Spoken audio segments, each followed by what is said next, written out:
Buenas noches. Muchas gracias a todos quienes el día de hoy nos acompañan, tanto en nuestra transmisión vía Facebook como aquí en la sala de Zoom, a nombre de la Universidad Vasco de Quiroga, Unidad Estado de México, del Encuentro Ciudadano por la Paz y el Centro Cultural de los Cruzados de Cristo Rey. Pues les damos la bienvenida a esta conferencia, a este inicio del ciclo de conferencias de todos los jueves, pero que hoy vamos a iniciar con un ciclo de 3 conferencias en torno al tema del humanismo integral y solidario. Y quiero comentarles que también en esta ocasión pues estamos colaborando, está integrándose en este esfuerzo para llevar a cabo este ciclo de conferencias el Centro para el Desarrollo Sostenible y el Bien Común de la Universidad Tecnológica de Querétaro, que de hecho las siguientes 2 conferencias pues estarán a cargo precisamente del doctor Alejandro Gutiérrez, quien es el que preside este Centro para el Bien Común de la Universidad Tecnológica de Querétaro. Y quiero, antes de que iniciemos la ponencia, señalarles que la intención de este ciclo de conferencias es que reflexionemos en torno a un tema que por momentos parece ser pasado por alto en la conversación pública y en los temas del debate público, porque estamos a veces pues muy concentrados o muy distraídos en la inmediatez, en lo que está sucediendo en el día a día, en la política, en los problemas sociales, pero es necesario también que reflexionemos en torno a los principios que precisamente nos permiten atender los problemas sociales y políticos.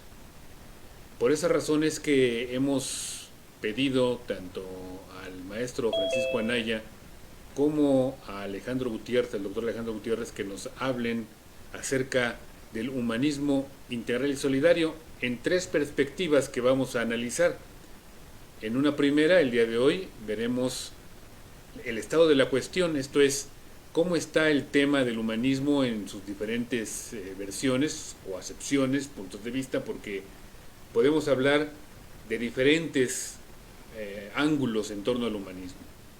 Después, en la segunda sesión, el doctor Alejandro Gutiérrez nos va a hablar acerca del transhumanismo, una corriente que podríamos ponerla bajo el interrogante de si es un nuevo humanismo. Y finalmente, para el cierre, la tercera conferencia, que será la siguiente el 2 de diciembre y la otra el 9, el maestro Alejandro Gutiérrez nos hará una propuesta cristiana de humanismo. Ese es el ciclo de conferencias que tendremos a partir del día de hoy. Y pues bueno, quiero saludar también a el maestro Francisco Anaya, que el día de hoy amablemente nos acompaña, ahora desde Colombia, y pues a Rafael, a Jorge Rafael, quien nos acompaña aquí en la conducción, y a quien le pido que pues nos presente por favor a nuestro conferencista. Como no, buenas noches, Rafa, buenas noches, eh, Francisco, que ya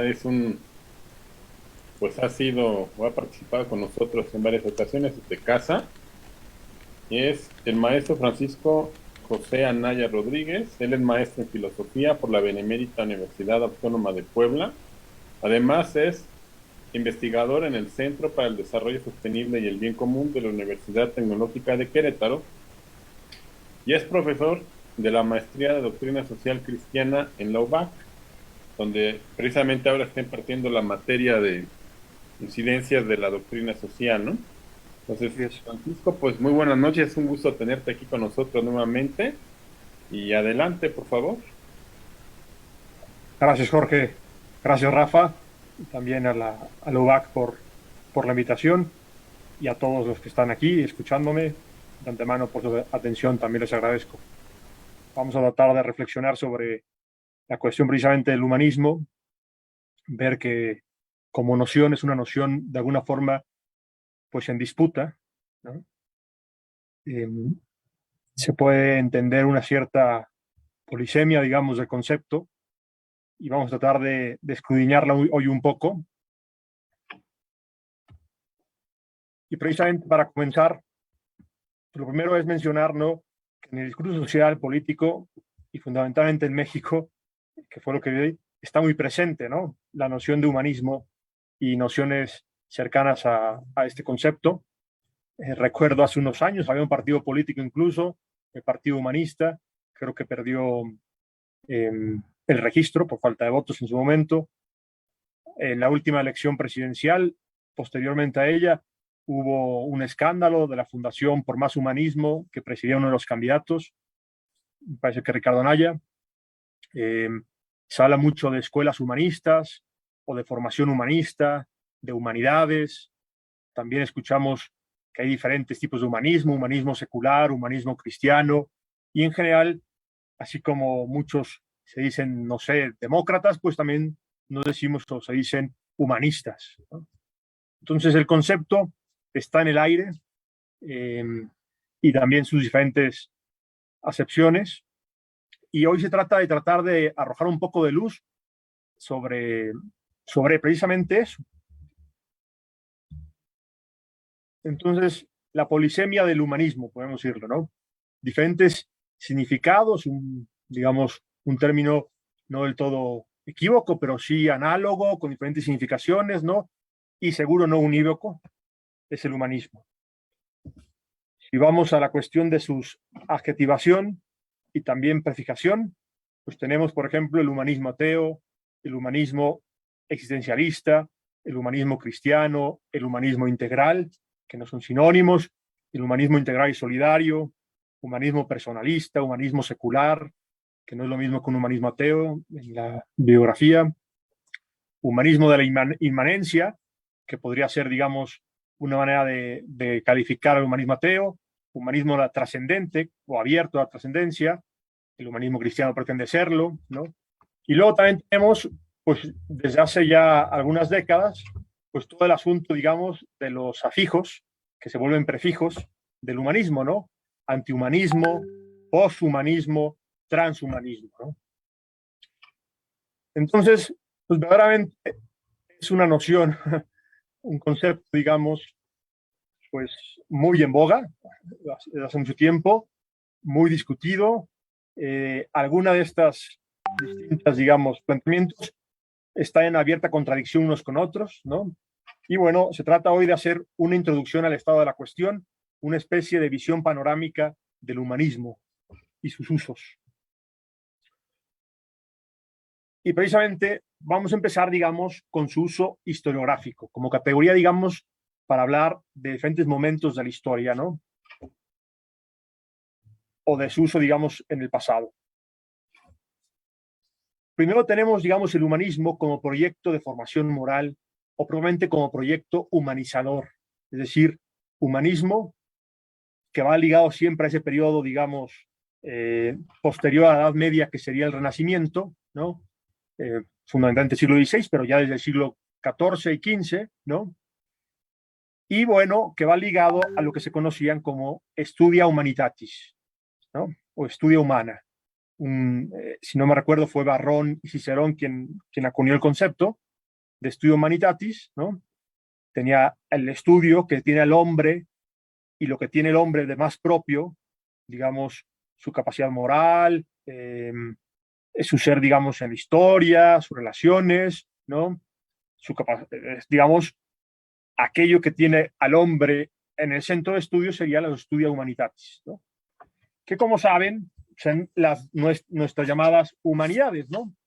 Entre las que está, pues bueno, en esa época, la gramática, la retórica, la poesía, la historia, la filosofía, pero luego también la filología, precisamente muy importante en esta época el estudio filológico, ¿no?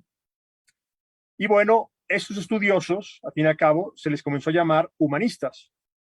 Y lo fundamental era que creían en la capacidad de las humanidades, la literatura, la poesía, la filosofía, la historia, digamos, creían en la capacidad de las humanidades para educar al hombre. Y tenían fundamentalmente a los clásicos griegos y latinos, de hecho en esa época se convierten en clásicos, esa vuelta, esa renacimiento del mundo antiguo, después del periodo medieval, digamos, eh, los tenían, digamos, como grandes humanizadores o los maestros, digamos, del hombre, de alguna forma. Por lo tanto, en esta acepción del humanismo es evidentemente un concepto pedagógico, ¿no? Y ya son las humanidades hasta la fecha, en nuestras escuelas de humanidades. Digamos que se ha ido rebajando el nivel, ¿no? Ya no se estudia tanto latín y griego para acceder a esas fuentes, ¿no? Pero bueno, se sigue medio leyendo Aristóteles y hay quien piensa todavía que más Platón y menos Prozac, por ejemplo, para la depresión, ¿no? Entonces, la idea aquí del humanismo es que las letras humanizan. El confronte, digamos, con aquellos que han reflexionado sobre nuestra condición, ¿sí? Esas grandes obras, esos clásicos, su estudio, ayudan a un proceso, digamos, de humanización. De hecho, humanitas, en el sentido de Cicerón, retomaba la idea de paideia griega. El paidos es el niño, paideia era la educación del niño, ¿no? El niño tiene que aprender a ser hombre, ¿no? Y ese es el proceso de educación de paideia. Las humanidades es un poco lo mismo, es esta idea de que para ser hombre es necesario también, digamos, el estudio de estas mismas y la experiencia, como se llama, en el tiempo, pero también con los grandes textos. Y esa es la pretensión, digamos, de las humanidades hasta la fecha. Humanismo en este primer sentido, entonces. Uno podría pensar, oye, en la Edad Media, que no hacían también estudio de los clásicos, claro, pero aquí en este periodo había una conciencia más clara de la historicidad. Era una recuperación de esos clásicos, pero sabiendo que estaban ahí en el pasado, ¿no? Y no transformándolos, sino, digamos, tratando de ir directamente a ellos. Pero bueno, lo que me interesa aquí es la idea de este humanismo es las letras humanizan, las humanidades, perfeccionan al hombre, le ayudan a ser quien es. Y por eso su estudio es importante. El poshumanismo, en algún sentido, va a ser, digamos, la contradicción de este principio del humanismo, como la devoción a las letras, digamos, de las humanidades, a la historia, a la literatura, etc. Segunda, digamos, cuestión historiográfica, ¿no? Sería el humanismo como motor de proyecto transformador de la sociedad en favor de la humanidad, ¿no? Fundamentalmente en el siglo XIX y XX. Es curioso, porque como uso, digamos, historiográfico, la primera acepción que vimos también viene de esta época, fundamentalmente, ¿no? Es decir, ok, a ese movimiento de esa época hay que llamarle humanismo, ¿no? Pero bueno, dejando esta cuestión, digamos, anacrónica, ¿no? De cuando se llamó humanismo, al asunto, en el siglo XIX comienza a haber otra noción de humanismo, que ya no es esta pedagógica, digamos, moralizante a través de las letras de las humanidades, ¿no? Historia, filosofía, literatura, poesía, etc. Sino que empieza a haber otra acepción de la cuestión de humanismo con los llamados nuevos humanistas o humanistas ateos, ¿sí? Y esta ya no es una cuestión nada más, digamos, de educación de la normalmente, sino también es una cuestión, digamos, de proyecto social transformador, digamos, de la humanidad. El primero, digamos, o no el primero, pero sí el más importante, y al que se le conoce como el padre del humanismo ateo, se llama Feuerbach, se llamó Feuerbach. Y básicamente el planteamiento es este, y espero que me puedan poner mucha atención porque es importante también. El planteamiento, digamos, de esta nueva noción de humanismo es el siguiente. Humanismo ateo, ya tiene un adjetivo como tal, ¿no? Ya no es el estudio de las humanidades como tal, sino es otra cosa. Nuevos ateos, nuevos humanistas. Feuerbach sostiene que la historia de las religiones, principalmente en el libro de La esencia del cristianismo, es el constante, digamos, proceso del hombre de tener conciencia de quién es el hombre. Aquí ya uno puede sospechar que a la base está Hegel de alguna forma, ¿no? Entonces, la cuestión en Feuerbach está en que las religiones, ¿sí?, y la creación del concepto de Dios no es más que el extravío de la esencia del hombre que, alienándose, es decir, sacándola de alguna forma y proyectándola a otra cosa fuera, que no es él, esos atributos que son del hombre, en realidad los proyecta a algo exterior. En este caso, concepto de Dios. Entonces Feuerbach piensa que la historia de religiones, hasta el cristianismo, y ya que supera el cristianismo, es la perfección, digamos, de esa alineación y por tanto del conocimiento del hombre, pero fuera de sí, pensando que es otra cosa que es Dios. Pero en realidad todos los atributos de Dios no son más que atributos del hombre. La omnipotencia, la omnisciencia, etcétera, en realidad son atributos del hombre, pero no de tuyo o mío, hombres concretos, imperfectos que vamos a morir, sino en realidad de aquello que sí perfecciona o colma la esencia del hombre, que no somos tú y yo, sujetos de la especie humana, sino la humanidad en su totalidad. Tú y yo somos imperfectos, tú y yo somos mortales, tú y yo no conocemos todo, tú y yo no podemos todo, pero la humanidad en potencia, y la historia es ese proceso, digamos, sí que lo puede todo. Es omnipotente en potencia, es omnisciente en potencia. La ciencia lo puede conocer todo. Es decir, esos atributos de Dios, en realidad, es una alienación y es un concepto, ¿no? Y en realidad, el hombre no es hijo de Dios, sino Dios es hijo del hombre, de alguna forma, ¿sí? Como invención, pero ya ha llegado el tiempo en que recuperemos, digamos, eso, que acabemos con Dios y que reconozcamos que en realidad la humanidad tendría que ser eso que llamamos Dios. Por lo tanto, acuñará el término de homo hominideus. El hombre es Dios, perdón. Sí, el hombre es Dios es Dios de los hombres. El hombre es Dios de los hombres. La humanidad como tal, ¿sí? Y comenzará un culto de la humanidad de alguna forma. Es decir, no pongamos a Dios ahí en el centro, sino la humanidad. Esto dejará de ser una cuestión nada más filosófica, teórica, y con Marx, por ejemplo, la adoptará como una de las tesis precisamente no de marxismo, fin de Dios, más bien el proyecto de la humanidad futura, y el progreso es buscar esa humanidad futura donde las injusticias, donde la desigualdad entre proletario y burgués no existe, etcétera, ¿no? Pero ¿qué pasa? El asunto será que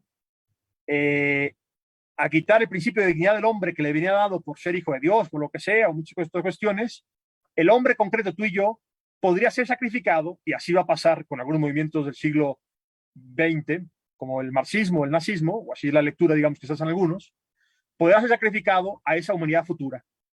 Entonces, al altar de la humanidad futura podemos sacrificar al hombre concreto y realmente existente, porque lo importante, este nuevo Dios, de alguna forma, este humanismo, es la humanidad que viene, que está por venir, esa que sí va a ser casi divina, ¿no?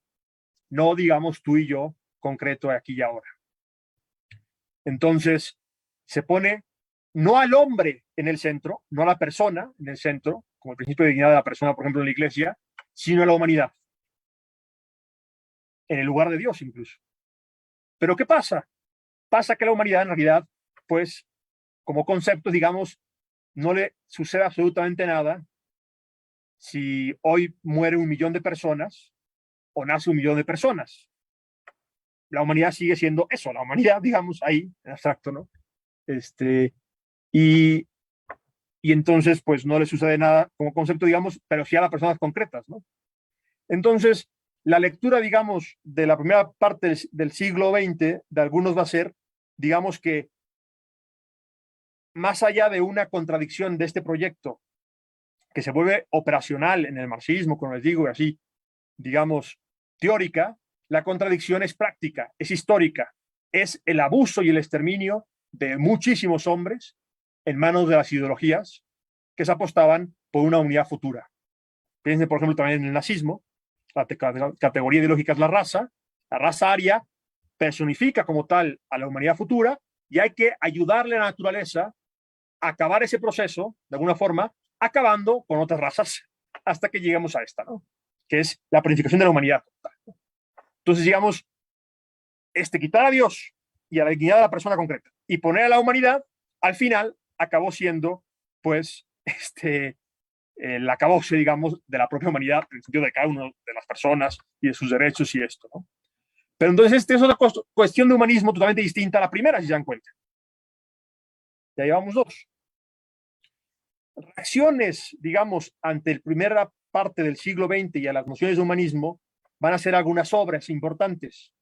Si se dan cuenta las fechas, 1944, 45, 46, 36, estamos en la época de la Segunda Guerra Mundial, 36, poquito antes, ¿no? Pero de los grandes conflictos y de la gran, digamos, humillación de los hombres concretos a través de los movimientos ideológicos que pretendían traer, digamos, el paraíso ya no en el cielo y esperarlo, sino a la tierra, ¿no? A esa humanidad que viene, por la que vale sacrificarse nosotros mismos y también a los otros, ¿no? Porque esa sí va a colmar nuestros anhelos y lo que sea, ¿no? Recuerden, en realidad la humanidad es el Dios del hombre y al Dios hay que sacrificarle todo, incluyendo a los hombres, si eso hace falta. Estoy caricaturizando un poco el asunto, pero por efectos, digamos, pedagógicos para que se entienda la idea, ¿no? Bien, una obra desde el ámbito cristiano muy importante va a ser el drama del humanismo ateo. Precisamente hace referencia a esto, a la idea de Feuerbach, que se vuelve operacional en Marx, ¿no? Porque Feuerbach, una tesis, digamos, de Marx muy importante va a ser, muy bien, Feuerbach tiene razón, en realidad Dios no existe o no existe, digamos, en sí, sino es una idea del hombre que lo aliena, le quita un atributo del hombre que tiene, ¿sí? Pero lo que se han encargado los filósofos hasta ahora es a interpretar la realidad. Feuerbach lo hizo, interpretó la realidad, de lo que se trata de transformarla, ¿no? Es una de las críticas a Feuerbach, pero tomando la idea que habíamos dicho. ¿Qué diría el drama del humanismo ateo entonces? Lo que sostiene aquí Henri Lubac, quien será muy importante en el Concilio Vaticano II después, y será incluso cardenal, es precisamente que el drama está, digamos, en que al quitar a Dios de la ecuación, ¿no? Lo que hemos hecho, o al poner al hombre, digamos, un humanismo que tenga al hombre en sí y nada más cerrado en sí, digamos, y no está abierto a su creador, lo que tenemos es humanismos inhumanos. Es el drama en parte. La obra también habla de otro tipo de proyectos, como el Nietzscheano, como el de Comte, pero no voy a meter tanto en eso por tiempo y porque es diferente el asunto, ¿no? Lo que quiero hablar hoy del humanismo. En cambio, la lectura de Sartre va a compartir en parte la crítica de Henry y del cristianismo a los humanismos ateos, diciendo que, a ver, esa idea del humanismo como de humanidad, claro, termina llevándose entre las patas a todo el mundo, ¿no? Pero que en realidad no hay una esencia del hombre, y el hombre no es hijo de Dios, ni de nadie, sino que en realidad la existencia precede a la esencia, y el hombre, digamos, es aquel que se las tiene que ver, digamos, con su existencia, y tiene que, sin ningún criterio, digamos, de esencia de lo que es un dato nada más de libertad ahí puesto, ¿no? Tiene que configurar a sí mismo, ¿no? Entonces también se cierra a cualquier, digamos, trascendencia, de alguna forma, o de Dios, sino que está condenado a su existencia y a tener que autodefinirse, ¿no? Nada más.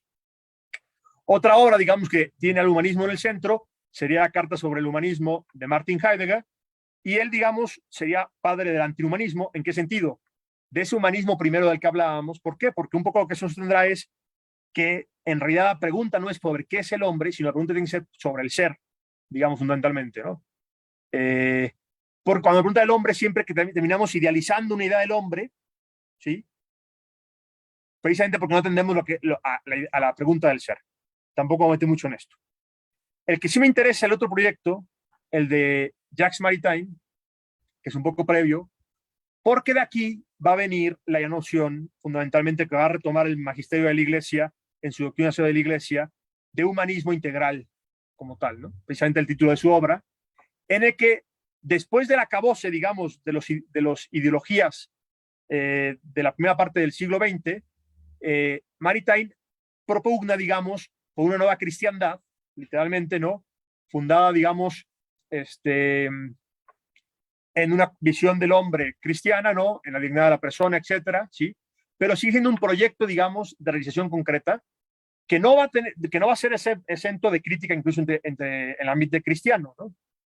Pero tanto lo que hace Henri Lubac como Jacques Maritain, digamos, es pensamiento social cristiano. No magisterio social cristiano, pero sí pensamiento social cristiano. Y lo hacen de cara, precisamente, a estos proyectos, como crítica a esos proyectos, ¿sí? Y tratando de reconfigurar, digamos, de asumir el concepto humanismo, reprensarlo, purificarlo y reproponerlo. Y por eso comienza otra vez la adjetivación, ¿no? humanismo integral. ¿Por qué? Porque el ateo no es integral. Al no estar abierto, digamos, a Dios, al no ver a la persona, por ejemplo, también en cuanto a individuo, sino como la colectividad de la humanidad o del proletariado, lo que sea, no es integral, ¿no? Entonces, el humanismo en sede cristiana se comienza a pensar en contrapunto a fundamentalmente. Y se hacen estos proyectos. Perdonen que no me meta a explicar cada uno cabalmente, ¿no? Porque no salimos del asunto, y lo que me pidió tampoco Alejandro y todo es la visión panorámica de la cuestión. Bien. Entonces, humanismo cristiano. Esto es interesante, ¿no? Porque les aseguro que en la Edad Media, en sede cristiana, no se hablaba de humanismo cristiano. Era innecesario. Se hablaba de cristianismo. Y se entendía que Cristo revelaba al hombre lo que es el hombre, todo el hombre, y digamos era la plenitud del humanismo, pero no era necesidad de hablar de humanismo, porque todavía no había este proyecto eminentemente ateo, ¿no? Entonces, de alguna forma, inicialmente, el humanismo cristiano es un concepto contestatario, no su contenido, eso nunca, porque la visión cristiana, digamos, desde el principio, es una visión que dice que humaniza el reconocimiento de que el hombre es hijo de Dios, el reconocimiento de que es imagen de Dios, y esto, al final, operativamente, digamos, y prácticamente, lo lleva a planificarse.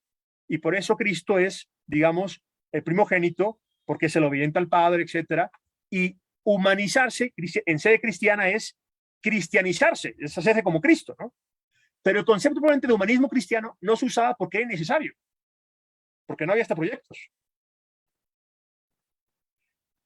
¿Cuándo se comienza a usar? Bueno, si uno va a Vatican.va, por ejemplo, y pone humanésimo en italiano, o humanitas, o humanismo en español, encuentra algunas cosas en Pío XI, sí, Pío IX, Pío XI, sí. Pero fundamentalmente a partir de la década de los 60, con Juan XXIII y con Pablo VI, ¿no? ¿Por qué se comenzó a usar? Lo que yo sostengo aquí con ustedes es precisamente eso, ¿no?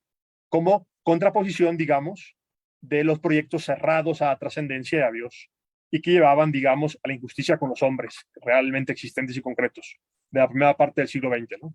Entonces se comenzó a hablar de no humanismo, un humanismo cristiano, ¿sí? Humanismo integral y solidario, etcétera. Pero en contraposición, entonces.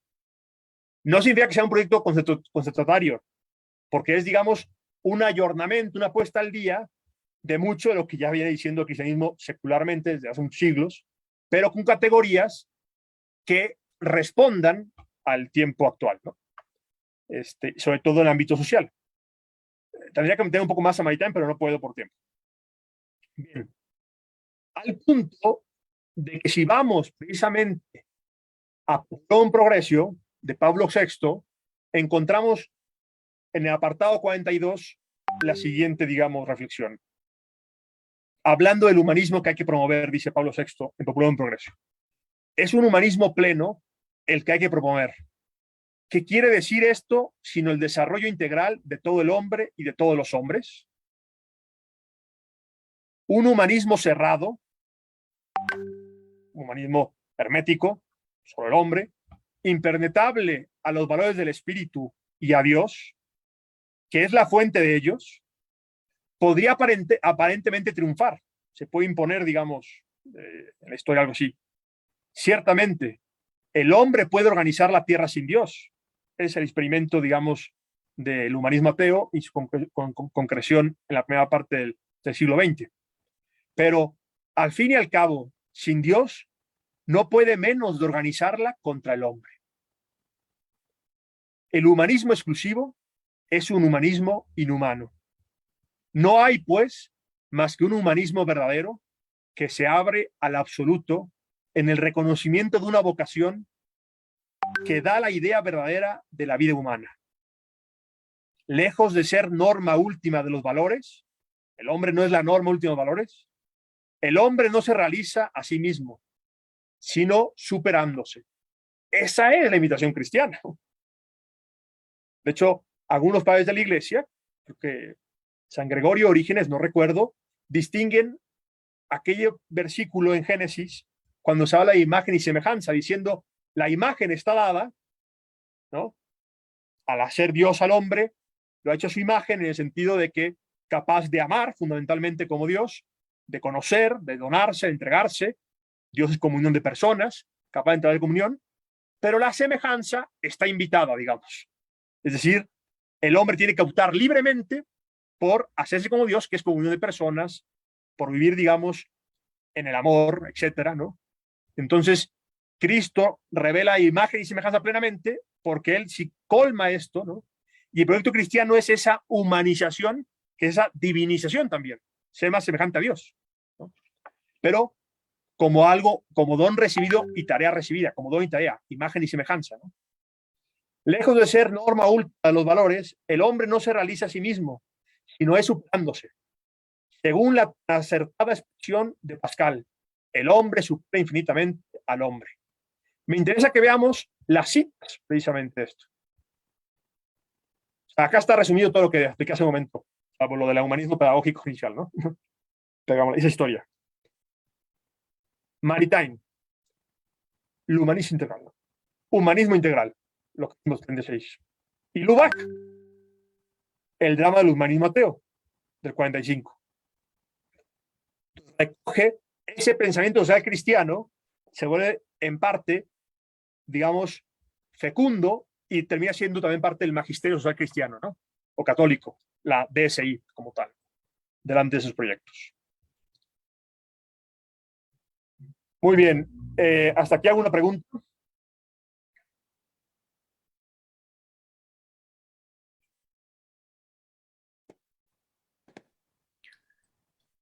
Si alguien tiene alguna pregunta, puede levantar la mano, por favor.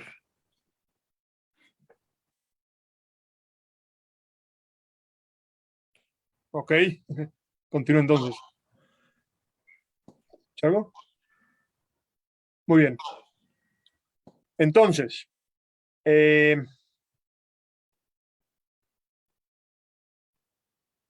hoy en día, sobre todo en sede anglosajona, o sea, yo invitaría que puedan entrar a Google y poner, por ejemplo, humanismo. Si lo buscan en español y luego ponen humanism en inglés, van a ver, digamos, que las primeras entradas son un tanto distintas. En español, fundamentalmente, va al humanismo en primer sentido, como lo vimos, este. En inglés, fundamentalmente va a otra noción de humanismo, que tampoco es directamente la segunda que vimos, el humanismo ateo, sino que es la idea, ¿sí? No tanto ya ingenua del humanismo como proyecto de realización social a favor de la humanidad y todos juntos como hermanos aquí y traemos el cielo a la tierra, ¿no? Estoy haciendo caricatura, que también está presente en Comte, por ejemplo, en Francia, lo que sea, sino, es decir, pongamos al hombre al centro realmente, al hombre concreto, sus derechos también y así, no pasamos por encima de él, ¿no? Pero quitemos de cuentos y fantasías, de Dios y eso, ¿sí? Porque el que pone a Dios en el centro no puede poner al hombre en el centro y por lo tanto no es humanista. Eso por un lado. Y porque en realidad el conocimiento del hombre y poner al hombre al centro es poner sus facultades de conocimiento y es la ciencia, no fantasías, ¿no? Entonces, en el mundo anglosajón, humanism, ¿no? O humanismo secular, es esta cuestión matizada, digamos, ¿sí? Y de hecho tiene Happy Human, si lo pueden ver en internet, ¿no? Y es una, en efecto práctico, es una secularización incluso de las, digamos, de los sacramentos cristianos. De hecho, tienen su Humanist Wedding, ¿no? Su boda humanista, que el lema es Your Wedding, Your Way, o sea, tu boda a tu manera, lo que tú quieras. Tienen en lugar del bautismo, por ejemplo, tienen el Names Day, el día del nombre. ¿Por qué? Porque reconocen, o eso dicen, que en realidad son hitos de la humanidad importantes en la vida de alguien y que por eso la religión los asumió. Pero hay que secularizarlos y hay que volverlos humanistas. Tienen celebrantes. En Inglaterra hay más de 700 celebrantes de humanismo. Y hace unos meses en Harvard eligieron como jefe de los capellanes de la universidad precisamente a un digamos, ministro humanista. Pueden buscar la nota. Entonces, la secularización, digamos, en parte de la cuestión, digamos, cristiana y de sus sacramentos, ¿no? En sede nada más humanista. ¿Cuál sería la objeción que pondrían a la idea de humanismo cristiano, por ejemplo? O que la ponen. El humanismo secular, recuerden, el humanismo ateo era antiteísta, militante a favor de la humanidad que viene y esto, ¿no? El humanismo secular es más bien felicidad aquí y ahora, vamos a morir, vivamos bien aquí, llevémonos bien, ¿no? Pero olvidemos de cuentos, ¿sí? Y claro, celebremos también los hitos importantes, pero de manera humanista, no como sacramentos, ni nada que ver, sino aquí y ahora con nosotros, ¿no? Busquen algún video, busquen Humanist Weddings, busquen ceremonias humanistas, ¿no? Es un movimiento que crece mucho en el mundo anglosajón y que no se identifica con otros usos que yo les había dicho. ¿Cuál sería, digamos, un poco el silogismo en objeción al cristianismo? Dirían, no se puede ser humanista si no se pone al hombre al centro. Eso es lo propio del humanismo, ¿no? El hombre como criterio de todas las cosas, de alguna forma. El creyente, en ese caso católico, pone al centro a Dios. Luego, no es humanista. Es teísta, pero no puede ser humanista. Por lo tanto, humanismo cristiano sería una especie de oxímoron, ¿no? Como cerveza sin alcohol o como apuesta segura, o sea, se contradicen, ¿no? En el mejor de los casos. O contradicción en los términos, en el peor de los casos. Una imposibilidad, ¿no? Como círculo cuadrado. Ese es la idea, digamos, de esa tendencia humanista anglosajona, delante no solo del catolicismo y humanismo cristiano, sino delante de cualquier pretensión de humanismo que concilie la cuestión con un teísmo. Ay, caramba.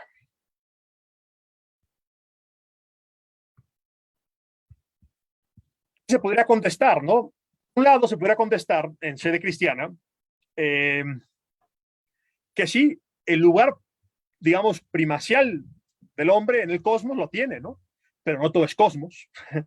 Dios no se identifica con el mundo, sino que, digamos, es criatura de Dios el mundo, ¿no? Dios no está en el mundo, no hay un panteísmo, y el hombre está por encima de Dios también dentro del cosmos, ese mundo, ¿no?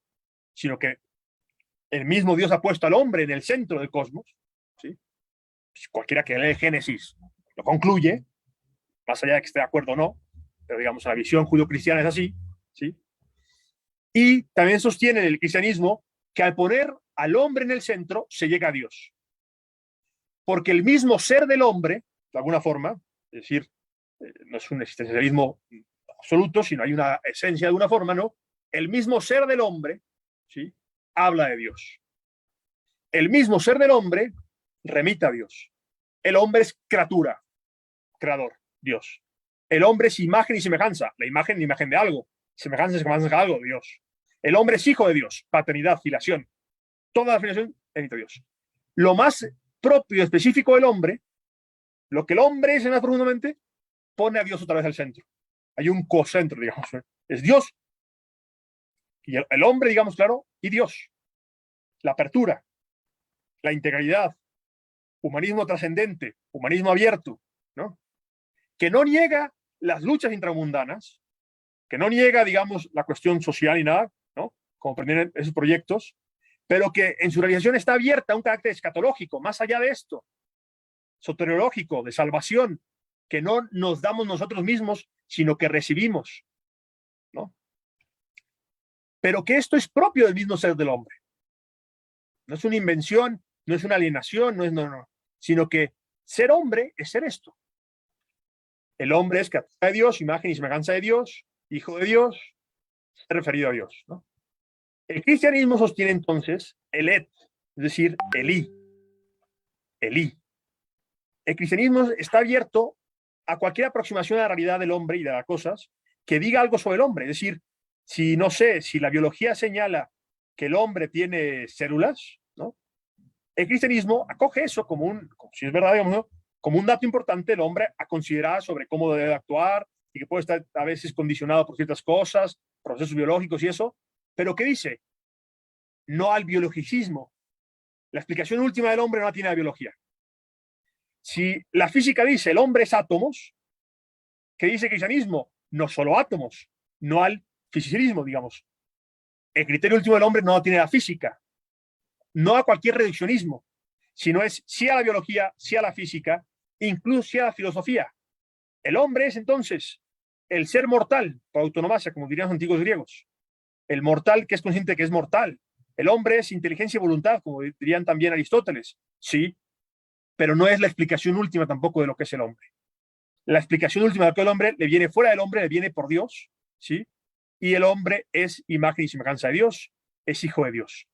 La explicación última del hombre, sin rechazar las otras aproximaciones, y la constitución de un buen humanismo, digamos, la está dada por la teología, fundamentalmente. Y antes que por la teología, por la revelación. Sin rechazar las otras aproximaciones, pero no absolutizándolas. Será el punto.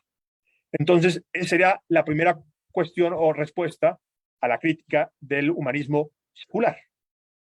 Poner realmente al hombre al centro, lo que es el hombre plenamente, integralmente, es abrirlo a Dios, no encerrarlo. Por tanto, se puede ser humanista y creyente, de alguna forma. ¿Sí? Bien. Uno puede decir, ok, ¿y los prefijos? Ya hemos, digamos, y problematizamos la cuestión del humanismo, con la adjetivación del humanismo, ¿no? Y podemos haber visto muchos más, humanismo cívico, humanismo militar, de Noam Chomsky, humanismo marxista, ¿no? Bueno, pero un montón, porque todos tienen al hombre al centro, pero discuten, digamos, en qué sea lo propio del hombre, o cuál será el proyecto, lo que sea. El humanismo cristiano lo pusimos ya cuando surgió como concepto, no como principios, que siempre estaba ahí, ¿no? Bien, pero, ¿y la cuestión de los prefijos? Lo que voy a decir sobre esta cuestión, transhumanismo, poshumanismo, antihumanismo, es tentativo, porque es tan reciente la cuestión que los que están, digamos, articulando discursos con los conceptos poshumanismo, transhumanismo, etcétera, no se ponen de acuerdo y están en pugna también, ¿no? Como el humanismo se han dado cuenta por lo que vimos, ¿no? Entonces, y los prefijos, todo esto es tentativo, ¿eh? Aparte, Alejandro lo ha estudiado más y entiendo que la segunda charla de este ciclo, esta es introducción a la cuestión del humanismo, acentuando el humanismo cristiano, evidentemente. Él lo ha estudiado más y entiendo que habrá una charla dedicada a la cuestión de los prefijos, digamos, pos y transhumanismo. Muy bien. Poshumanismo. Entender el primer sentido en el que se entiende hoy en día el poshumanismo, hay que regresar al primer sentido en el que entendíamos, o pedí que entendiéramos, el humanismo, como el proyecto humanizador, moralizante, de pasar de ser niños malcriados que hacen lo que quieren y que en realidad hacen lo que su cuerpo les pide y comen cuando deben, a pasar al hombre maduro, digamos,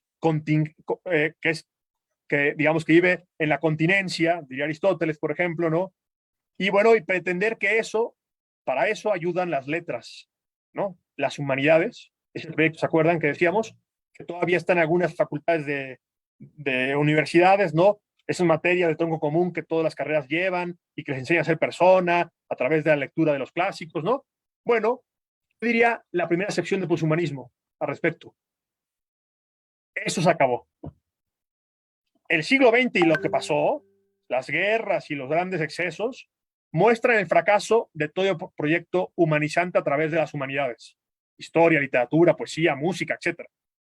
Porque los mismos que provocaron y que hicieron eso, los guardias de los campos de concentración, del nazismo, escuchaban música clásica y leían a los filósofos clásicos. Y mira lo que hicieron. Otra vez estoy haciendo caricatura, pero es para que se entienda, ¿no? En realidad, el poshumanismo es el quiebre de las humanidades y de ese proyecto humanista y del humanismo del siglo XIV, XV que hemos arrastrado en las universidades y lo que sea, ¿no? Como formación a través de la letra y de la reflexión y de pensamiento crítico, etcétera. Eso no sirve.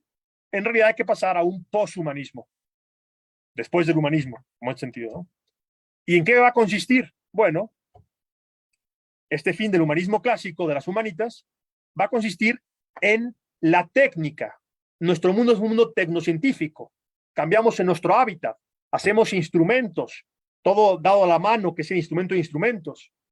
Pero ahora se trata también de llevar a nuestra técnica y nuestra ciencia a que tenga por objeto de transformación nuestro propio ser. En la cuestión neuronal, por ejemplo, en la cuestión también sensorial, pero también en la cuestión propiamente de nuestro comportamiento. Entonces, ahora sí, más Prozac y menos Platón, por ejemplo. Y ahora sí, píldoras que acaben con los sociópatas, ¿no? O con los que tengan tendencia, digamos, a ser un malcriado, ¿no? Entonces, el poshumanismo es la utilización de la técnica, fundamentalmente, o de la ciencia de la técnica, de la tecnología, con aplicación a nosotros para lograr aquellas cosas que prometían las humanidades y el humanismo, pero que nunca consiguieron. ¿Sí? Primera manera de entender el poshumanismo. Sloterdijk, por ejemplo, el filósofo alemán, en parte de su idea es esta. Pero por otra parte, también se puede entender el poshumanismo, ¿sí? En que va a llegar un punto, en precisamente por la utilización de la tecnología sobre nosotros mismos como objeto de esa tecnología, en que el humano del mañana no logrará reconocerse en el humano de hoy. O en que nosotros no lograremos reconocer ese tipo de humano, ¿no?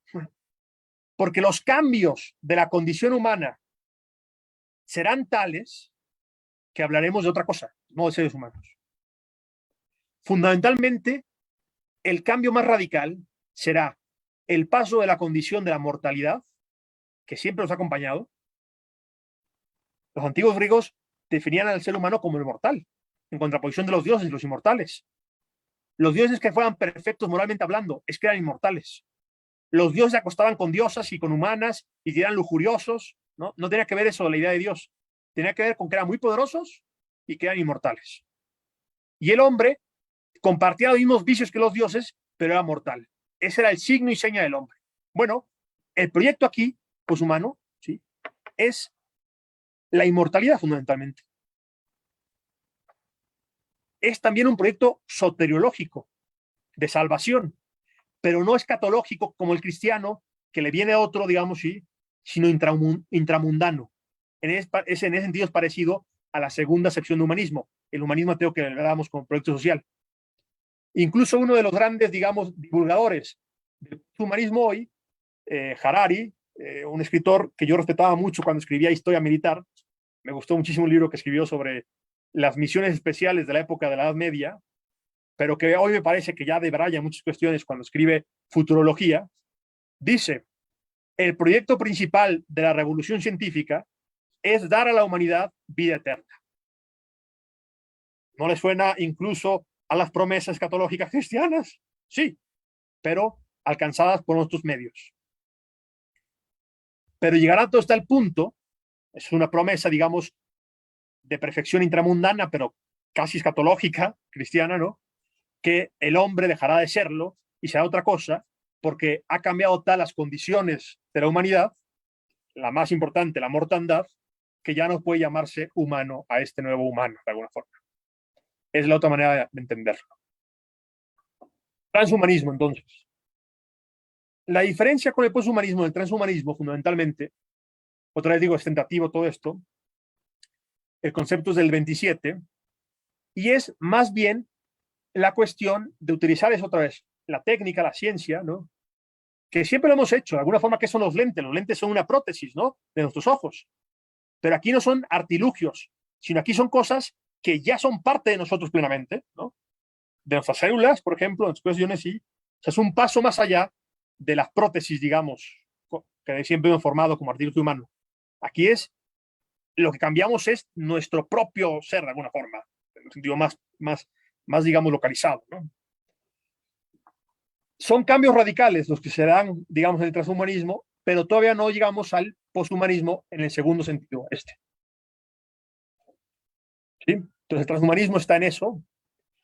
Fundamentalmente se habla de liberación, es decir, la naturaleza no se ve como un dato positivo, digamos, que Dios ha creado pensando en nosotros, no de alguna forma dada, sino como un dato, digamos, meramente casual, accidental, al fin y al cabo, aleatorio, como somos, irracional, que podemos superar, para eso tenemos nuestra inteligencia, ¿no? Entonces hay que liberarnos de tres cosas fundamentalmente. La liberación cognitivo-moral, el mejoramiento de las capacidades cognitivas, que podamos, digamos, concentración absoluta, ¿no? Aquí y ahora, intensa, con pastillos o lo que sea, ¿no? Luego viene toda la discusión en torno al mejoramiento moral, lo que les decía, ¿no? Si antes era la propuesta humanista a través del estudio de las humanidades, de la reflexión crítica, un proyecto en el que yo me doy cuenta de mis acciones, razón práctica, y hacia dónde llevo mi vida y que he de ser responsable de ella y que puedo dedicarme, como dice Aristóteles, a los placeres, a la riqueza, al poder o a una vida plena que tiene que ver con la amistad, con tener situaciones, digamos, plenas de relación con nosotros, etcétera. No, no, no, no.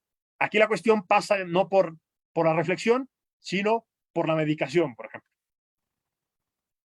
La liberación procreativo sexual. La naturaleza ha puesto que la procreación y la sexualidad y el gozo vayan unidos. Pero no hay nada en la naturaleza que tiene que ser así. Así es casualmente nada más.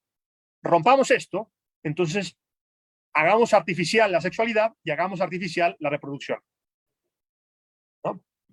La liberación definitiva, como dije, es la muerte como límite, ¿no? Entonces, digamos, si se supera esta cuestión de la muerte, ya no estaríamos hablando del transhumanismo, sino estaríamos hablando del poshumanismo, de alguna forma, como dije, ¿no? Muy bien. Algunas cuestiones aquí entonces interesantes y volviendo a la cuestión en sede cristiana o católica. La pregunta podría ser, ¿podemos cambiar radicalmente lo que somos? O sea, realmente, digamos, la naturaleza de lo que somos, por esencia. Los proyectos estos dirán que sí, ¿no? Pero ¿cuál es la definición que toman de nosotros? Esa es la pregunta. La pregunta sería entonces, ¿qué nos hace humanos, no? La mortalidad podría ser un buen candidato, ¿no? Claro, la inmortalidad sería el cambio más radical de nuestras condiciones humanas. El hombre fundamentalmente es un ser condicionado, vivir es tener que vivir en medio de condiciones, ¿no? Y la temporalidad, la mortalidad parecen dos de las condiciones más fundamentales de nuestra vida, ¿no? Cambiar eso, cambiamos ya, no somos esto, ¿no? Pero yo quisiera explorar con ustedes la definición teológica que decíamos. No dice que sea inteligencia y voluntad, no dice que sea la mortalidad, dice que es ser imagen y semejanza de Dios, ser hijo de Dios, ser criatura de Dios. Parecería que aún con esos cambios radicales, aquí estoy ya un poco haciendo reflexión y totalmente cuestionable, con esos cambios radicales que propone el post y el transhumanismo, esto no cambiaría. Seguiríamos siendo eso que somos. En cada cristiano, al menos. Pongo dos ejemplos. Chesterton, en el Padre Brown, en la Cruz Azul, señala que uno puede imaginarse mundos físicos totalmente distintos, incluso nuestro cuerpo totalmente distinto, y cuestiones, ¿no? Y él propone imaginarse un mundo donde las nubes son algodón de azúcar, formas geométricas nunca antes vistas, etcétera, ¿no?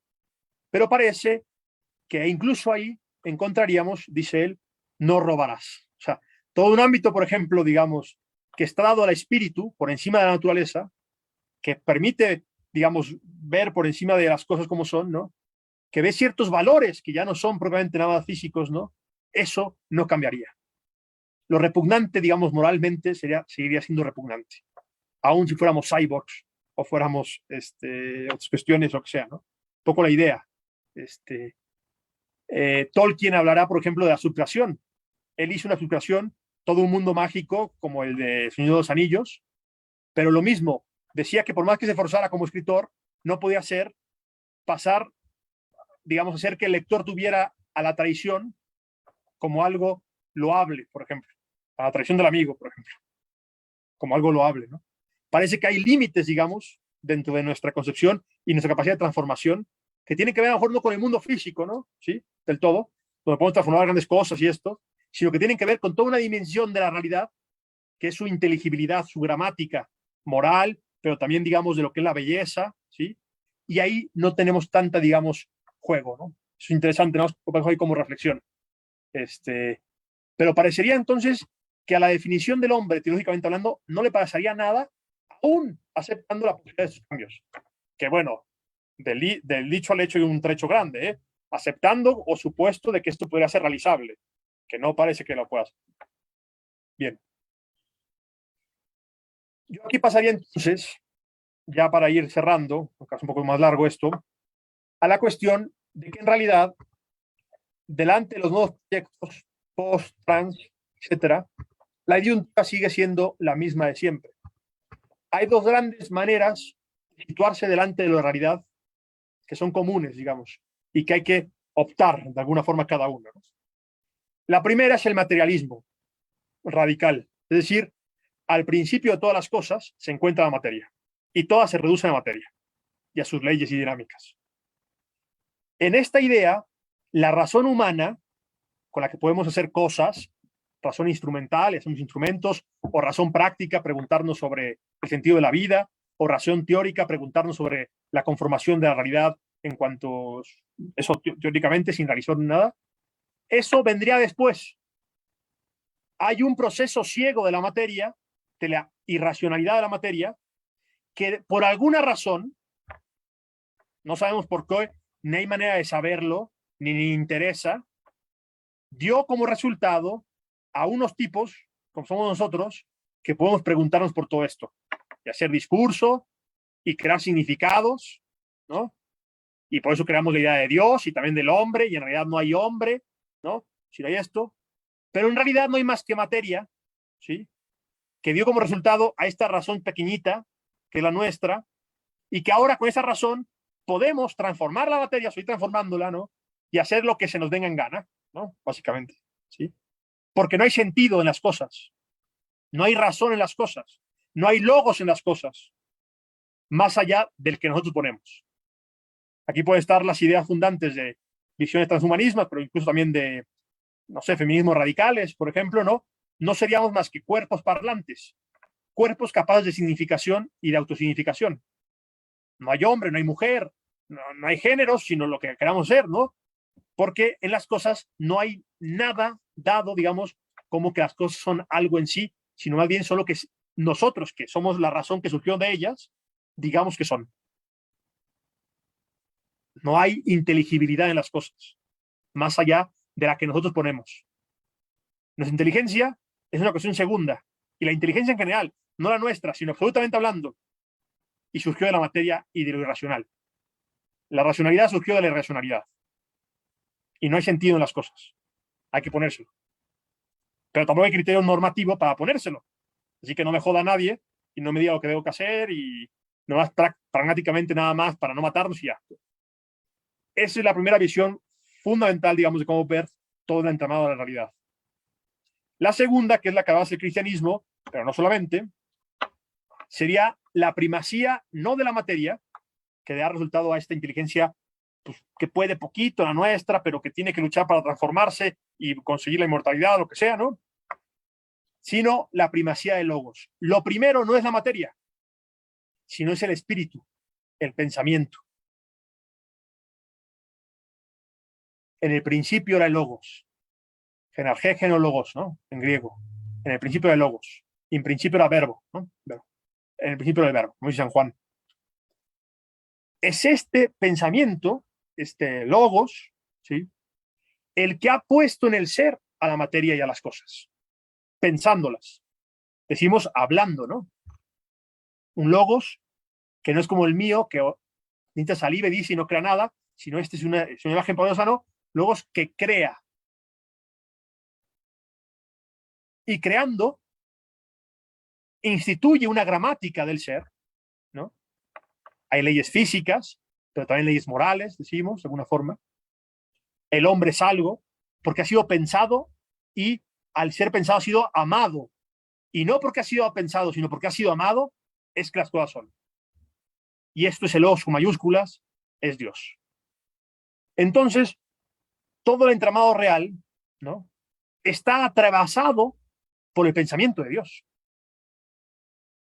Pensamiento querido para que sean las cosas. Y las cosas son algo ya. Y tiene una inteligibilidad en sí misma. De hecho, Ratzinger sostiene, como argumento de existencia de Dios, que esto es un supuesto que tiene que hacer cualquier científico. Cuando un biólogo va a estudiar a los seres vivos, su objeto de estudio, en cuanto a sus interacciones y esto, tiene que hacer el supuesto de que eso que va a estudiar es inteligible, de que hay leyes, de que hay orden, de que hay logos. Y él constata ese logos, no se lo inventa. La ciencia lo que hace es describir la realidad, como es, como la constata, ¿no? Entonces tiene que, por lo menos, suponer, eso dice Ratzinger, ¿no? Que hay otro logos, que no es el del hombre, sino un logos primario, que sería el de Dios, que ha puesto en el ser a las cosas de un modo, y las cosas son de un modo, ¿no? Y no de cualquier otro. Y se puede hablar de esencia de las cosas, incluso del hombre. Esta es diametralmente opuesta a la cosmovisión de la primera a la segunda. Y según cómo nos situemos, es como nos situaremos también delante de estos proyectos y de estas cuestiones. Bueno.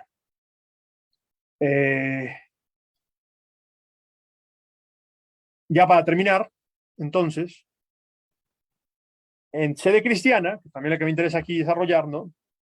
De que se entiende por humanismo y esto, fundamentalmente, no es tampoco un cuerpo doctrinario, sino es una persona. El logos, este logos que decíamos, ¿no? Hecho carne. Jesucristo. Jesucristo, Hijo de Dios, donado por el Padre a la humanidad para restaurar su imagen, desfigurada por el pecado. En realidad, dirá la fe cristiana, la alineación del hombre no es la invención de Dios, sino es que el hombre deja de ser lo que es, criatura, hijo, imagen de Dios, y referirse a Dios que lo ama, y deja de confiar en Dios, y su alineación está en el pecado. Al pecar hay una impostura, ¿sí? Y es que se cree Dios, ¿no? Básicamente.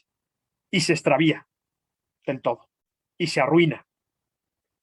Es el hombre perfecto, Cristo, según el cual se mide el verdadero humanismo. Mira qué interesante. No es un concepto, no es una esencia de cosas. En este caso, Martin Heidegger tendrá razón. Nos quedamos en idealizaciones, atropellando el ser del hombre y de todas las cosas, digamos, ¿sí?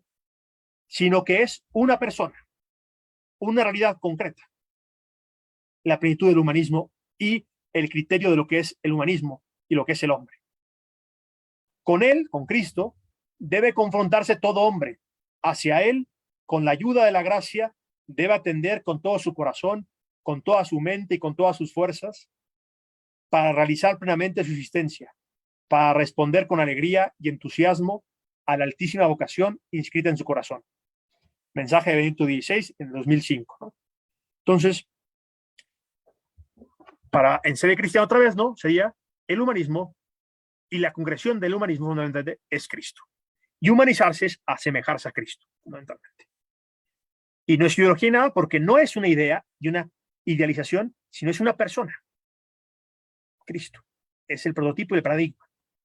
Luego aquí podríamos discutir muchísimo sobre Jesús histórico, Cristo de la fe y todas discusiones, ¿no? Pero me interesa aquí haber hecho esta visión panorámica del estado de la cuestión, con un énfasis en la respuesta cristiana a la cuestión del humanismo. Y muchas gracias. Muchas gracias, Paco. Si hubiera alguna pregunta, lo hacemos como se acostumbra, por favor de levantar la mano, la manita, digamos, en Zoom, a las personas que están en Zoom, para cederles la palabra. No sé si pudieras, a mí me gustaría que explicaras no entendí, el sonido, no sé, no fue lo mejor cuando explicaste la cuestión de Tolkien. Bueno, sí, muy interesante, ¿no? Porque esta idea, digamos, de que podríamos crear y reinventarnos, ¿no? De cualquier manera, Tolkien, que fue un gran escritor, habla de un concepto de subcreación, que es muy bonito, diciendo que el literato, tú piensas esto, la palabra nos asemeja a Dios, ¿no? De hecho, algunos piensan que lo más propio del hombre es que es el ser de palabra, ¿no? Y lo más propio, digamos, y la altura más alta de la palabra es la poesía, la literatura, ¿no? Entonces ahí se hacen una especie de subcreaciones. Tolkien nos ofreció un mundo, ¿no? Novedoso, distinto al nuestro realmente, ¿sí? Donde hay tantas cosas maravillosas, ¿no? Donde hay otros seres, hay un hobbit, ¿no? Hobbit significa home habit, el habitado del hogar, ¿no? No quiere dejar su casa, está acomodado ahí, ¿no? Donde hay elfos, no sé qué, ¿sí? Maravillosas, cosas maravillosas, ¿no? Podemos inventarnos, incluso podemos inventar cyborgs, ¿no? Lo que sea en ciencia ficción, lo hacemos. Es subcrear, de alguna forma, dirá Tolkien. Pero hay un ámbito, que es el ámbito, digamos, del sentido de las cosas. Pues puse el ejemplo, ¿no? Ningún escritor va a lograr, dice Tolkien, en la idea, ¿no? Cambiar esa gramática del ser, ¿no? Oral, por ejemplo, así, y va a hacer que su lector le crea que la tradición es buena, ¿sí?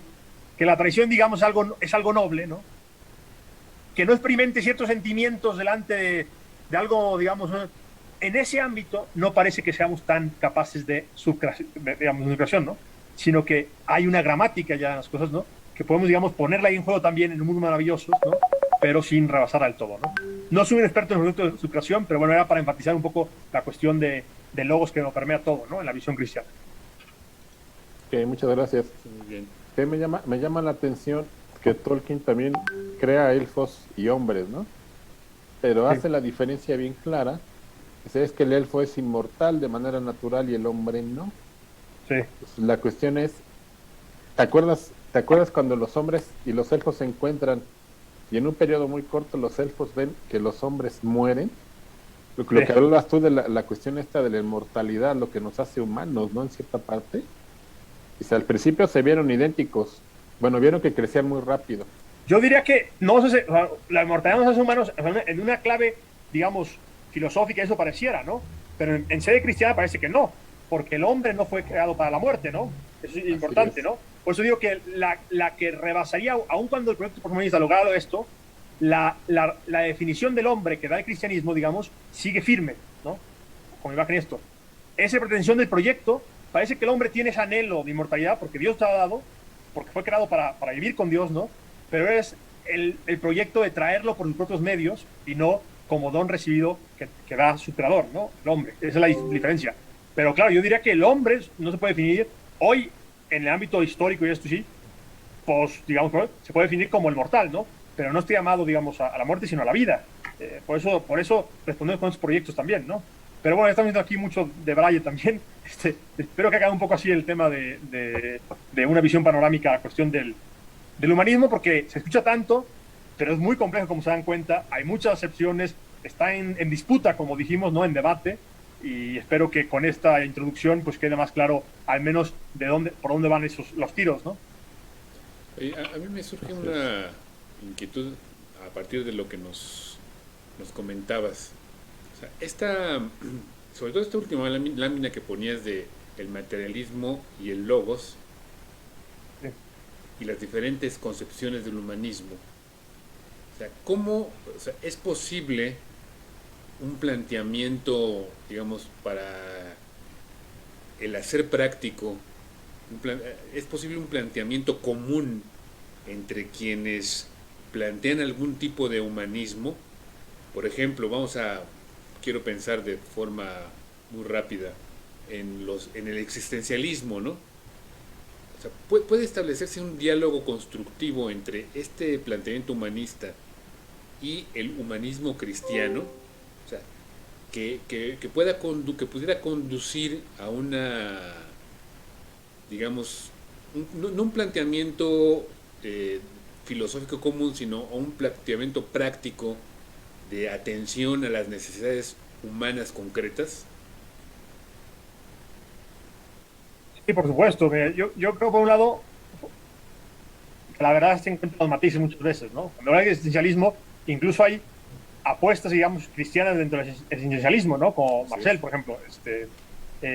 Y claro que muchas de las afirmaciones del existencialismo me parece del todo correctas, ¿no? Tengo que verla con mi existencia y tengo que hacerme cargo de ella, ¿no?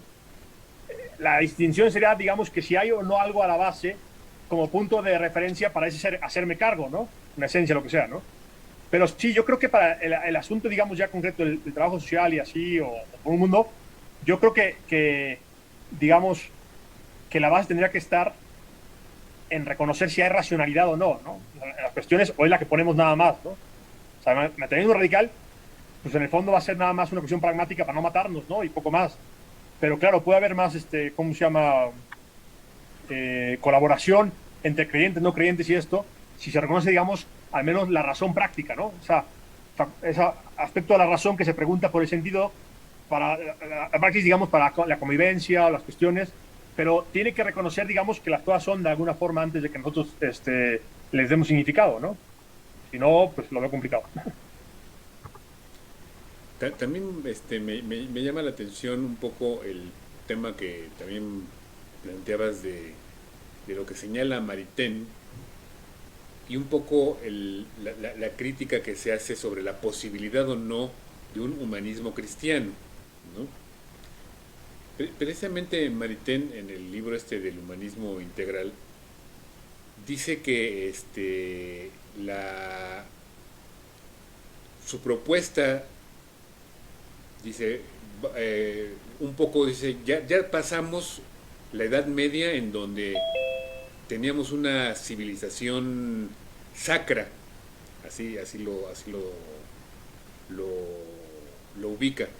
Sí, y lo que tenemos que, o sea, donde tenemos que ir en este planteamiento del humanismo cristiano es hacia una humanidad profana, pero que atendiendo precisamente esta visión humanista no pierda de vista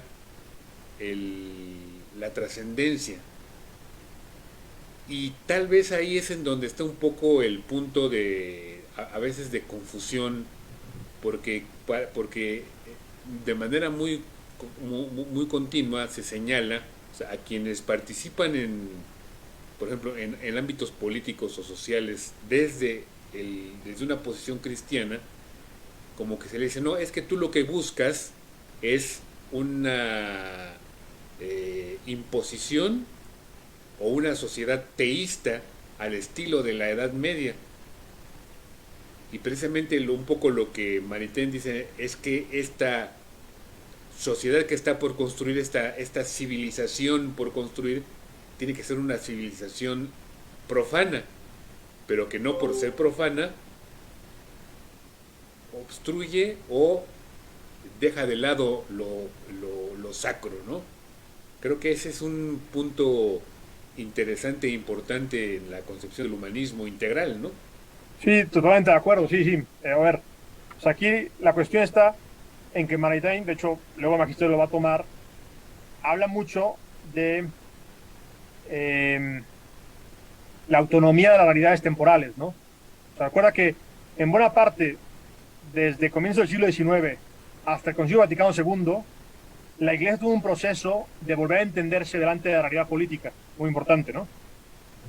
Incluso de pasar, digamos, de un Estado confesional, ¿no?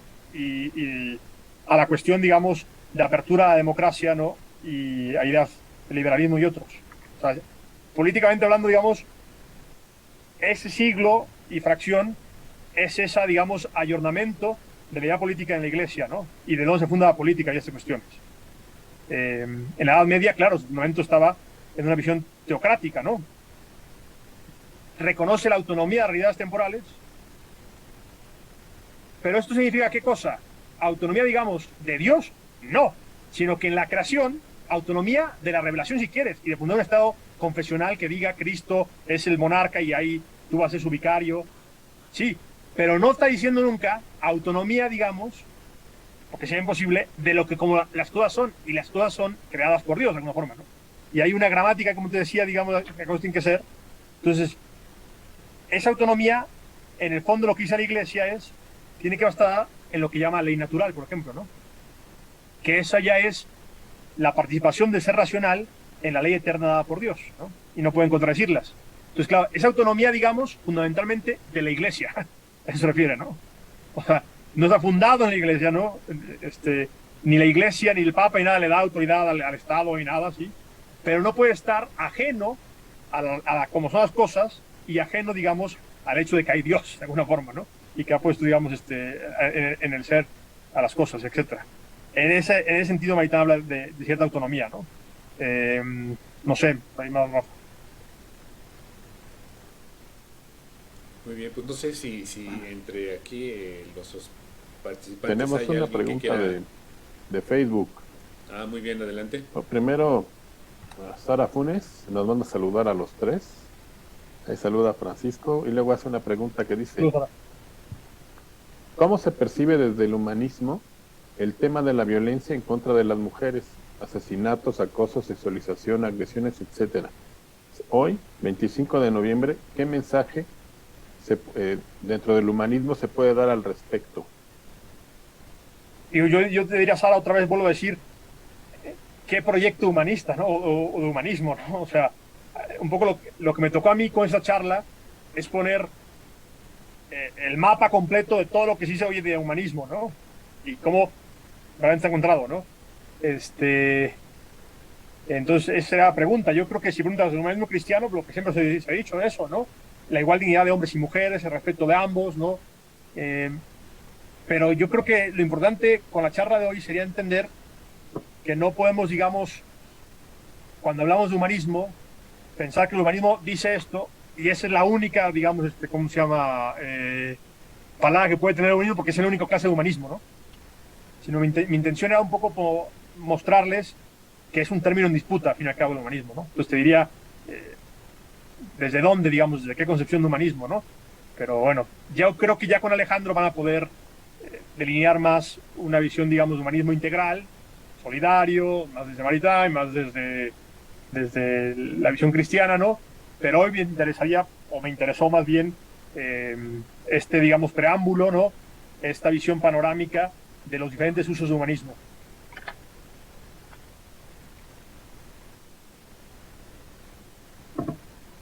Muchas gracias. Carlos Bonilla levantó la mano.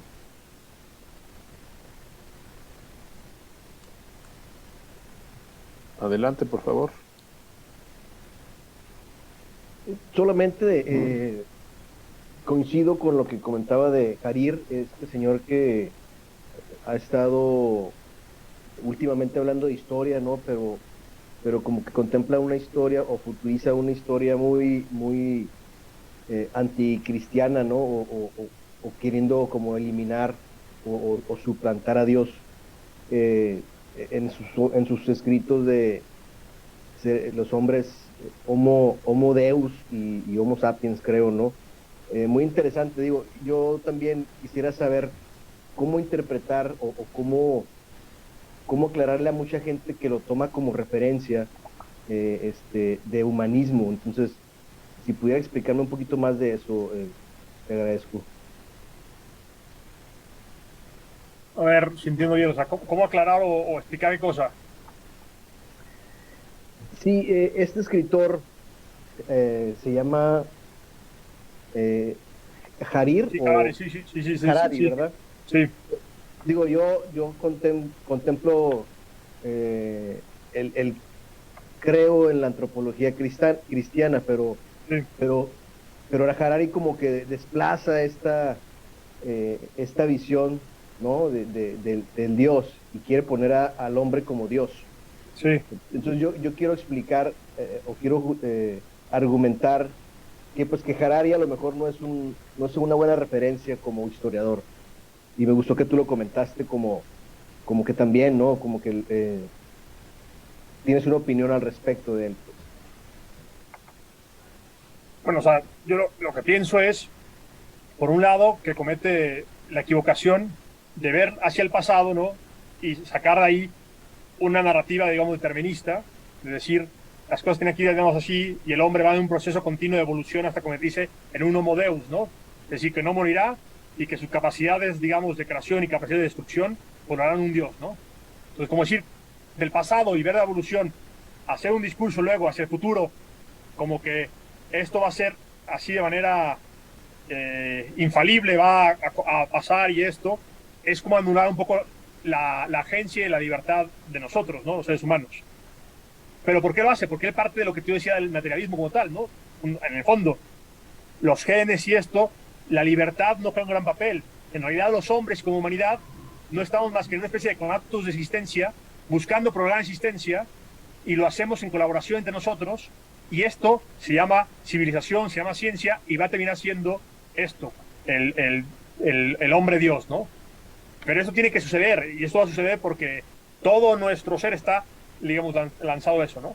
Entonces, digamos, claro que él acepta que habrá quien diga, no, no, eh, sigo creyendo en Dios y la humanidad es esto, y, digamos, tendrán un cuerpo, lo que sea, pero serán un poco olvidados y dejados por la historia, ¿no? Diría Harari, ¿no?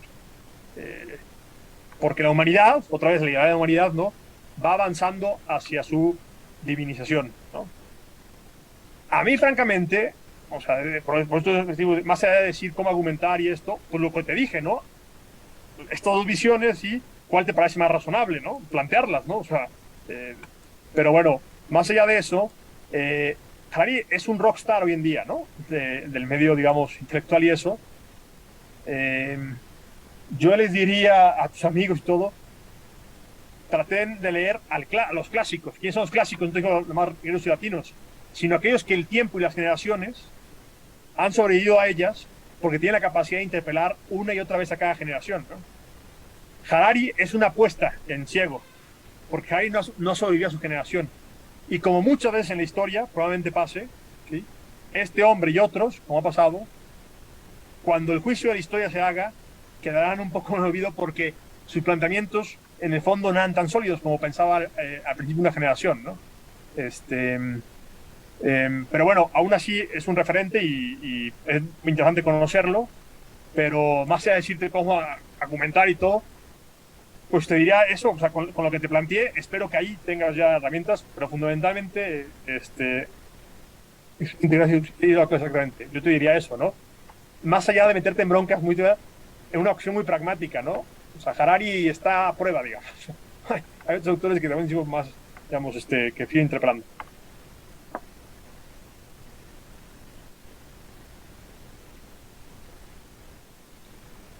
Aprovechando ahorita en lo que sale por alguien más se anima, también está el punto que ha sido cuestionado sobre ¿es posible también hablar de un humanismo político? Sé por qué lo dices, sé a quién te refieres, ¿un político mexicano acaso? Exactamente.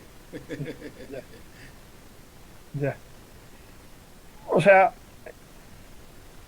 sí, o sea, yo creo que sí, es posible hablar de un humanismo político, ¿no? Sería un humanismo especial, o sea, una parcela de lo que es la humanidad, ¿no? Ya va a tener como ámbito de realización y referencia el ámbito de la política, ¿no? Pero lo importante va a ser la pregunta previa de qué idea del hombre, se dan cuenta, cualquier humanismo en el fondo remite a qué noción de hombre se tiene, ¿no? Entonces, va a ser, digamos, la cuestión otra vez de qué noción del hombre se tenga y en el fondo qué noción de la realidad se tenga, como dije, ¿no? Si evidentemente, digamos, materialista, de lo irracional, donde no hay sentido en las cosas, o donde está atravesada por el logos, por la razón y eso, ¿no? Entonces, digamos, vas a llegar a un humanismo político, pero lo importante es que sea sólido, fuerte, porque se ha hecho todo el proceso previo, digamos, de pasar, digamos, incluso antes de la pregunta por el hombre, por la pregunta de si la realidad tiene sentido o no, más allá de que nosotros pongamos. Eso es con lo que terminé, ¿no? Muy bien. Pues Jorge, no sé si tenemos alguna otra pregunta ahí en el Facebook o aquí en el Zoom. Pues no, aparentemente no. En Facebook no hay. Muy Y bien. aquí pues alguien que quiere levantar la mano. ¿Tiene alguna pregunta? Yo tengo una pregunta, a ver si la puedo plantear correctamente. Hubo un naturalismo que la iglesia condenó por ahí de los siglos XVIII, XIX, pero algunas situaciones que tú dijiste, sobre todo del humanismo secular, como que se relacionan mucho, Sí, pero, sí, totalmente. pero la cuestión es que el naturalismo no, también se podría considerar, no sé, como humanismo, como, ¿cómo te diré? Se está viendo la cuestión de una manera natural, ¿no? Sin trascendencia, pero también te están pidiendo, está plantado solamente en el aquí y ahora. No sé si me expliquen. O sea, ¿hay alguna relación entre ese naturalismo y el humanismo secular? Sí, sí, porque como te decía, lo que afirma el humanismo secular es que el conocimiento que puede tener el hombre es a través de la ciencia, y la ciencia, evidentemente, su campo, digamos, de investigación es eso, la naturaleza, ¿no? Como el naturalismo. Entonces, los límites, digamos, del conocimiento van a ser eso, los límites que ofrezca, digamos, la realidad empíricamente experimentable y esto, ¿no? Es una razón cerrada a cualquier otra aproximación a la realidad que pueda ser dada, por ejemplo, por la religión, o que pueda ser incluso dada por una filosofía que no sea basada en la ciencia, ¿no? Etcétera. Entonces sí, tiene que ver bastante, ¿no? Ahora, la cuestión de la naturaleza, claro, se puede entender así, ¿no? Es condiciones físicas. Pero también en la visión, digamos, clásica y en la visión incluso cristiana, el hombre está por encima de la naturaleza. La vida moral del hombre y todas estas cuestiones, ¿no? ¿Sí? Es una manera de afirmar que no estamos determinados por la naturaleza. ¿Sí? Si estuviéramos sumergidos a pura naturaleza, ¿no? No podríamos ser continentes, o sea, no podríamos dejar de atender, por ejemplo, al deseo de comer el pastelito aquí y no, digamos, anteponerle el hecho de que no, porque ya estoy subiendo de peso, por ejemplo, ¿no? O ante un momento, digamos, de gran necesidad, ¿no? No poder ser heroico, ¿no? O sea, desde la filosofía Kant, lo que se sostiene es, claro, el hombre, ¿no? De alguna forma, ¿sí? Y la vida moral que tiene, lo sitúa por encima del naturalismo. ¿Sí? Harari y otros dirían, no, no, incluso esa explicación, digamos, del pensamiento así, están explicadas en el naturalismo, ¿no? Igual, ¿cómo se llama? El humanismo, digamos, secular de alguna forma también, ¿no? En realidad, no hay tanto así como libertad, sino condiciones neurocientíficas y transmisores y esto que decían. O sea, es meter otra vez al hombre, digamos, a las condiciones materiales, como decía, ¿no? ¿Sí? Y allí está puesto, ¿sí? Y más bien es simulación, un simulacro, pero en realidad no es que pueda, digamos, estar por encima de esas condiciones, ¿no? Entonces son ahí dos cuestiones. No hay espíritu en el fondo. Todo se reduce a la naturaleza en sentido como eso, como naturalismo, ¿no? Gracias. Muy bien, pues ha sido muy aleccionador, en verdad que este recorrido muy rápido sobre todas las planteamientos humanistas nos permite ubicar en dónde hay que plantearse, y yo creo que vale la pena retomar lo que dices, ¿no? O sea, el punto está en cuál es la concepción y cuál es la perspectiva del hombre, y eso te sitúa en cómo ves el El humanismo va humanismo, a ¿no? tener, sí. Así es, entonces yo creo que ese es uno de los puntos más importantes, y que precisamente es un poco lo que queremos aquí ir construyendo a lo largo de estas tres charlas, un poco ir no definiéndola, sino más bien ir conceptualizando esa idea de hombre para desde ahí poder hacer pues un planteamiento sólido en la vida social y política del momento, ¿no? Pues muchas gracias, creo que ha sido muy aleccionador el, la conferencia de hoy. Gracias por darte tu tiempo, otra vez por estar aquí con nosotros. Y bueno, solamente comentar, ahora sí que me voy a adelantar siempre generalmente Jorge es el que dice lo que viene, pero ahora lo voy a decir yo de nueva cuenta. Como les había dicho, entonces las dos conferencias siguientes nos las va a exponer el doctor Alejandro Gutiérrez de ahí del Centro para el Bien Común Sustentable y del Bien Común de la Universidad Tecnológica de Querétaro, y nos va a hablar en la siguiente sobre uno de los puntos que aquí solo lo mencionó de rápido el maestro Francisco, que es el transhumanismo. Sobre todo pues porque es una corriente que ha tenido o tiene una particular relevancia en el momento. Y cerraremos las tres conferencias con la perspectiva cristiana del humanismo, que es pues esta propuesta que también aquí se planteó, pero que profundizaremos y que con eso cerraremos estos tres momentos.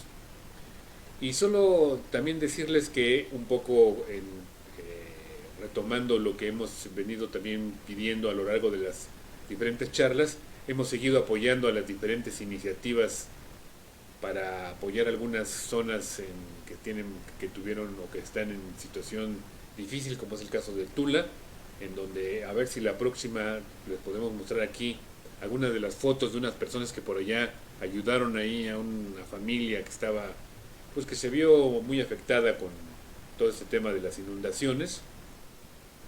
Y también tenemos pues ahí vigente el apoyo al orfanato que está acá en Texcoco para volver a hacer una colecta y llevarles ahí algo a los niños que, como les había yo platicado, resulta que con la pandemia llegaron más, les recibieron más niños y ahora tienen ahí una población más grande de niños huérfanos, ¿no? Y abandonados. Y bueno, pues con esto cerraríamos, Jorge, no sé si tenemos algo más. Me están preguntando vía Facebook si se puede compartir la presentación. No sé.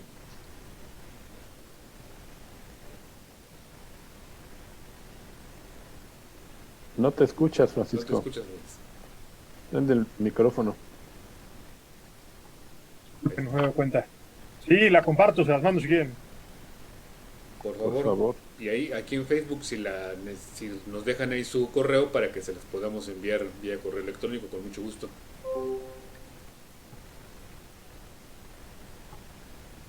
Pues Jorge, no sé si tenemos algo más. Pues sería eso nada más, la presentación, si nos la puedes compartir, ¿no? Sí, las Francisco, envío a ustedes y ustedes la distribuyen, ¿no? Sí, por favor. así es. Muy bien.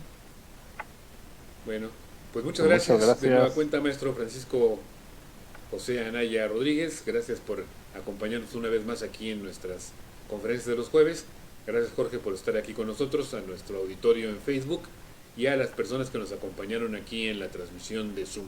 Muchas gracias, buenas noches y estamos aquí dentro de 8 días con el doctor Alejandro Gutiérrez. Gracias. Hasta luego.